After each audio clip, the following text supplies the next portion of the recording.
Welcome back, YouTube. So in today's video, I'm going to go over pretty much what the Fed stated today and the ultimate effect basically on the stock market and the crypto market in the near future. Now, I mentioned a few days ago that it was in fact possible we could get a bounce around this Wednesday if the Fed kind of played nice with their words and said that they were kind of going to extend some tapering and not necessarily be so abrupt with their interest raisings.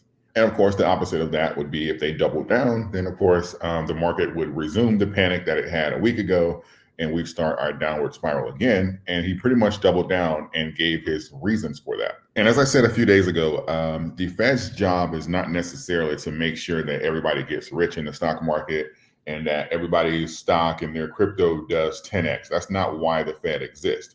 They're more so concerned about the relationship between inflation and the job market.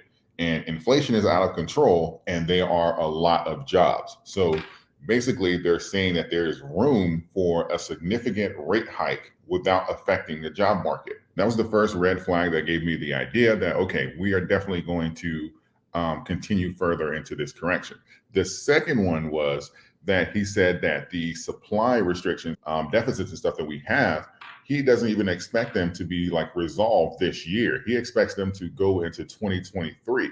So that is still going to play a role in inflation.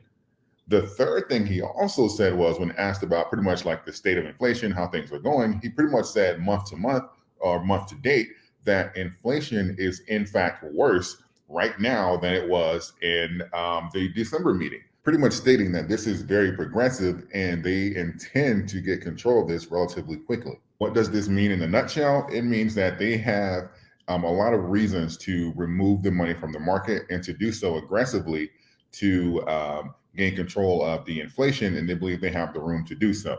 In short, that means that the markets are going to get no more money and that they are pretty much sticking to their guns. When it comes to terms of the aggressiveness, when asked if it was kind of going to be like a 0.5 or 0.25, how aggressive are you going to raise the interest rates? He pretty much said that, and I believe this was great buffering because this would have been the final like nail in the coffin, and we probably would have hit a bear market by Friday if he had answered this directly. But he pretty much said that they haven't discussed those rates yet, and they're going to do so by the March meeting. Now, do I believe that? Absolutely not.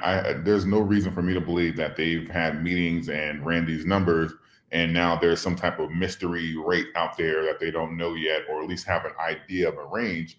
And they're saying, oh, hey, let's decide a few weeks before we actually plan to do this. I don't believe that at all. I think he does have an idea, but he knows the state of the market right now, and he's not necessarily willing to put it out there just now and hoping that we can kind of get a change or at least a bottoming before that those March, April dates. The market's kind of rallied within like the last week, and we got a good bounce, typically because we were pretty much threatening a correction in most of the indexes. We were pretty much almost headed toward like a bear market on like the NASDAQ.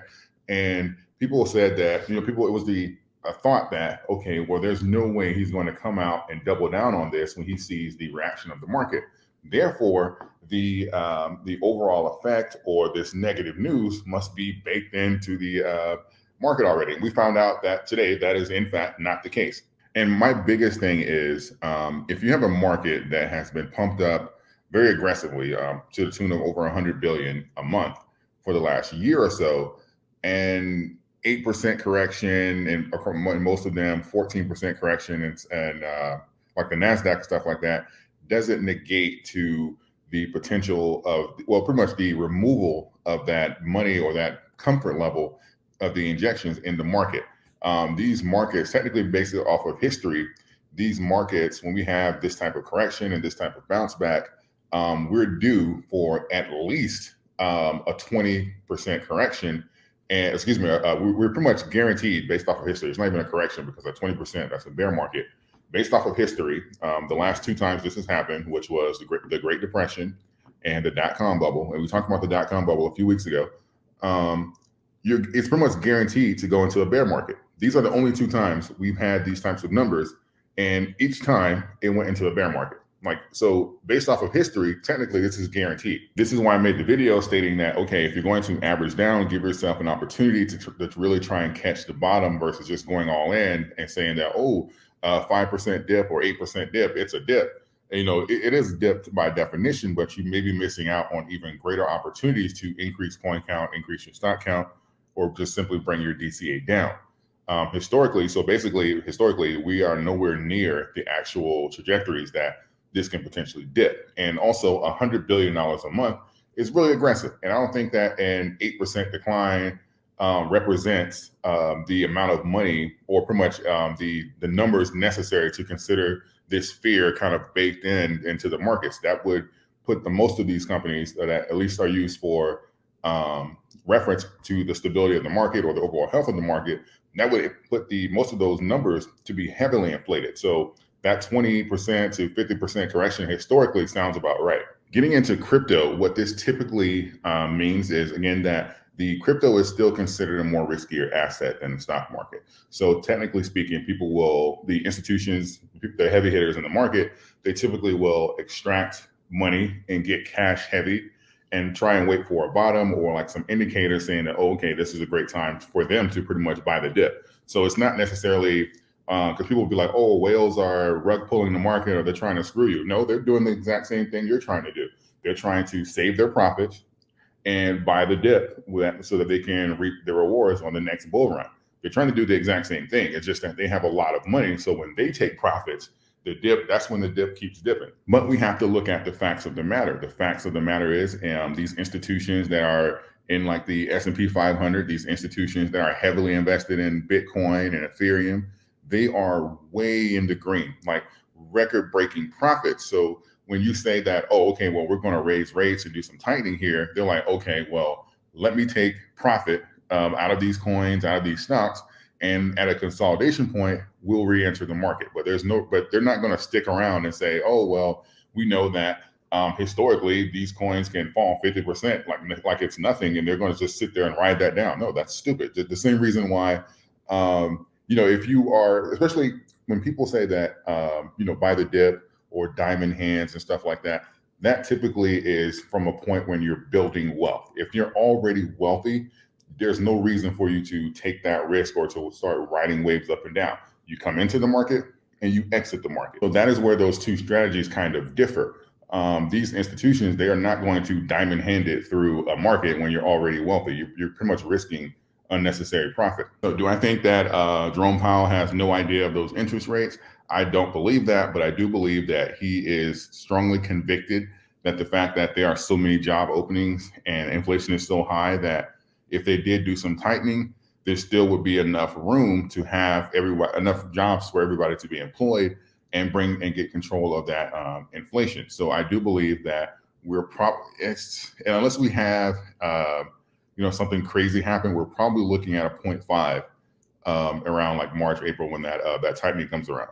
That doesn't change the trajectory of like a Bitcoin, a Dogecoin, Apple, all these stocks that are coming down and consolidating now.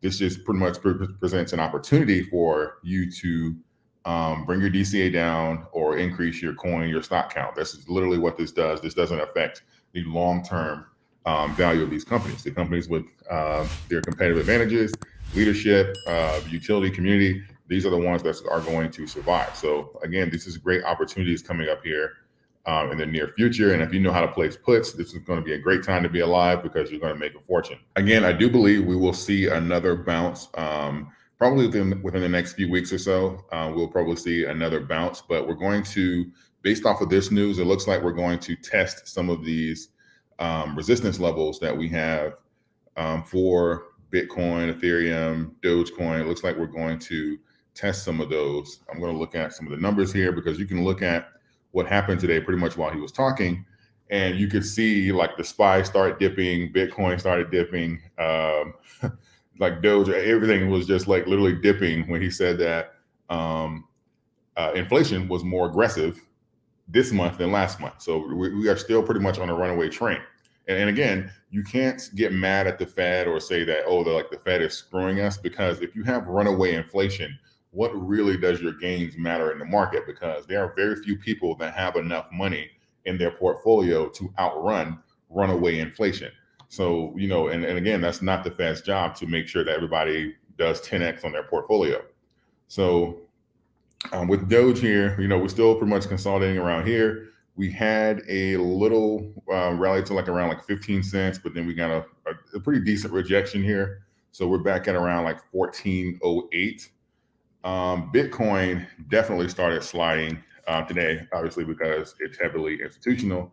And when you get that confirmation stating that, that we're not going to give you any more money, then we're around 35. We're just above 36 now. And again, this looks like, in my opinion, if we still get this trajectory, we do have support here around like 30K. But looking at the trend that we have here, this is going to look like it's going to develop another higher low, especially with the information that we have here. Excuse me, a lower high. It looks like this is going to continue this pattern here, and we're going to continue our consolidation. But we're going to have to monitor this in real time and see what the numbers are. But it looks like, as far as for Jerome, we have the room, and inflation is more important than everybody getting rich off their portfolios for now. That is my update on the Feds. I'm going to do some TA and run my chart numbers, and I'll do some presentations this week to give like some entry points and where I believe we're going to get some resistance as we navigate these waters here until pretty much until March. We're going to have a great deal of uncertainty until March because he left that door wide open. So I don't believe that markets typically rally when you have that great deal of uncertainty and this cloud that's going to be hanging over the markets until March, because he was like, oh, how much are you going to raise the interest rates? Well, we don't know yet. So I heavily doubt that heavy hitters are going to come flying into the markets when you have this literally this bear in the market saying that, oh, well, we don't know. We'll see in March how aggressive we're going to be. So I wouldn't expect too much until then, but we'll monitor that on a micro level and get a better idea. I hope you found value in this video. Don't forget to like and share the video. Subscribe to the channel if you want to hear more from me. And don't forget about BlockFi as well. If you open an account with them, you get up to $250 on some of your favorite cryptos, including Bitcoin and Ethereum. That is all for now. Thank you guys, and I'll talk to you soon.